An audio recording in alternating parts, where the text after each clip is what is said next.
আজকে বাংলাদেশে 50 বছরে দেশটাকে কোথায় নিয়ে আসা হয়েছে? মুসলমান স্লোগান দেয় আরেক সৃষ্টির নামে, মুসলমান স্লোগান দেয় নেতার নামে, লিডারের নামে, দলের নামে। আল্লাহর কসম করে বলি, 1500 বছর যাবত শোনো শোনো, বুঝবার চেষ্টা করো।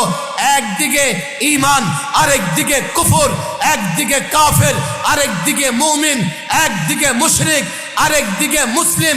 মুশরিকের স্লোগান মূর্তির নামে, মুশরিকের স্লোগান ব্যক্তির নামে। আল্লাহর কসম, মুসলমান মুমিন মুমিন 1500 বছর ধরে আল্লাহর নামে স্লোগান দিয়েছে।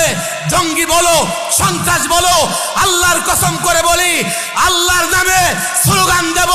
ফাঁসির মঞ্চে দাঁড়িয়ে আমাদের স্লোগান হবে আল্লাহু আকবার।